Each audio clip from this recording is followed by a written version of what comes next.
నమస్తే అండి, welcome to Sweety Teja 499 channel. అయ్యో, మీరు ఇంకా మా ఛానల్ని సబ్స్క్రైబ్ చేసుకోలేదా? ఏం పర్లేదు, ఇప్పుడు చేసుకోండి ప్లీజ్. రామరావణ యుద్ధం తర్వాత వానర సైన్యం ఏమైంది, ఎక్కడికి వెళ్ళిందో ఈరోజు తెలుసుకుందాం. శ్రీ రామాయణం ప్రకారం రావణుడితో యుద్ధం చేయడానికి శ్రీరామచంద్రమూర్తి శ్రీలంక చేరుకున్నప్పుడు అతని వద్ద ఒక భారీ వానర సైన్యం ఉంది. అనంతరం దానితో అతను యుద్ధంలో గెలిచాడు. అయితే ఈ యుద్ధం అనంతరం వానర సైన్యం ఏమైంది, ఎక్కడికి వెళ్ళింది, మళ్ళీ వారి గురించి ఎందుకు ప్రస్తావించలేదో తెలుసుకుందాం. లంకలో రావణుడితో యుద్ధంలో గెలిచిన తర్వాత శ్రీరాముడు భారీ వానర సైన్యం ఎక్కడికి వెళ్ళిందని మీరు ఎప్పుడైనా ఆలోచించారా? ఇంతకీ ఈ సైన్యం యుద్ధం తర్వాత ఎక్కడికి వెళ్ళింది, మరో యుద్ధంలో ఎందుకు పాల్గొనలేదు, ఈ సైన్యం ఎలా అదృశ్యమైందో తెలుసుకుందాం. రావణుడిపై యుద్ధానికి వెళ్ళిన శ్రీరాముడి సైన్యం అది బహుశా ఇంతవరకు ముందెప్పుడు యుద్ధం చేయలేదు. వారికి యుద్ధంలో పెద్దగా ప్రావీణ్యం కూడా లేదని శ్రీరామాయణం ప్రకారం తెలుస్తుంది. నిజానికి ఈ సైన్యం హడావిడిగా ఏర్పడింది. రావణుడు మొదట ఈ సైన్యాన్ని ఎగతాళి చేశాడు. అయితే ఈ యుద్ధంలో రావణుడి సైన్యాన్ని వానరులు విజయవంతంగా ఎదిరించి గెలిచారు.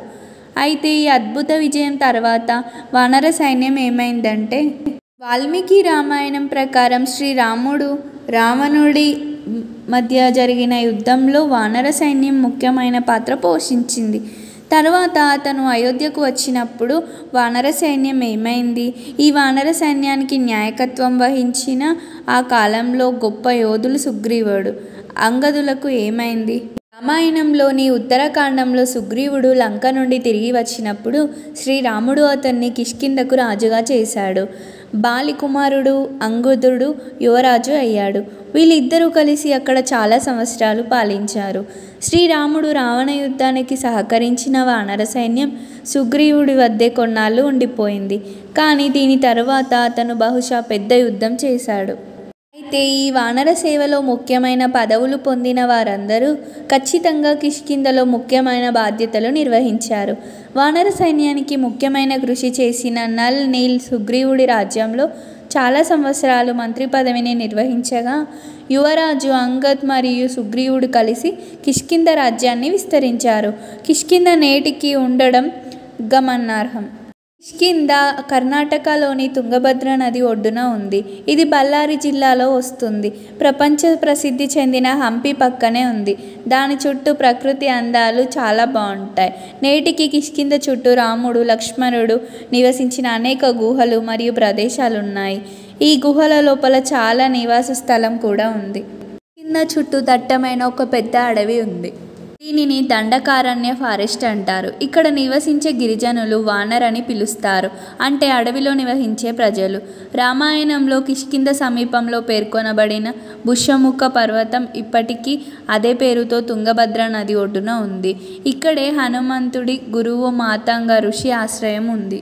సీతమ్మను రావణుడు బంధించి లంకలో ఉంచబడిందని నిర్ధారించినప్పుడు శ్రీరాముడు హనుమంతుడు సుగ్రీవుల సాయంతో వానర సైన్యాన్ని ఏర్పాటు చేశారు.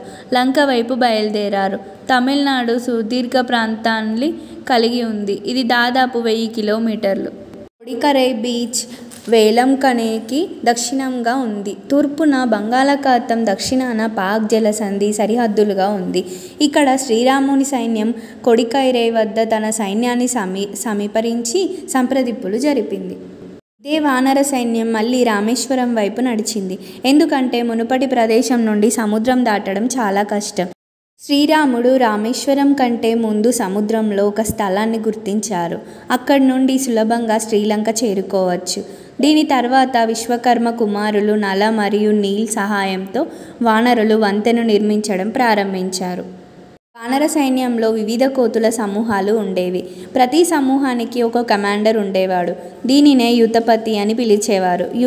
యుతపతిలో యువత అంటే మంద. లంకపై దాడి చేసేందుకు వానర సైన్యాన్ని, ఋషుల సైన్యాన్ని ఏర్పాటు చేసింది సుగ్రీవుడు. ఈ వానర సైన్యం గుమికూడిందని చెబుతారు. ఈ సంఖ్య దాదాపు 1,00,000 వరకు ఉండేది. లంకను ఆక్రమించిన తర్వాత ఈ భారీ వానర సైన్యం మళ్ళీ వారి రాజ్యాలకు వెళ్ళినట్టు నమ్ముతున్నారు. ఎందుకంటే పట్టాభిషేకం తర్వాత అయోధ్య, రాజ్యసభలో లంక, కిష్కింధ మొదలైన దేశాలను స్వాధీనం చేసుకున్న ప్రతిపాదనను రాముడు తిరస్కరించాడు. ఈ వానర సైన్యం కూడా రాముని పట్టాభిషేకం కోసం అయోధ్యకి తరలి వచ్చారు. ఇలాంటి మంచి మంచి ఇంట్రెస్టింగ్ విషయాల కోసం ప్లీజ్ మా ఛానల్ని సబ్స్క్రైబ్.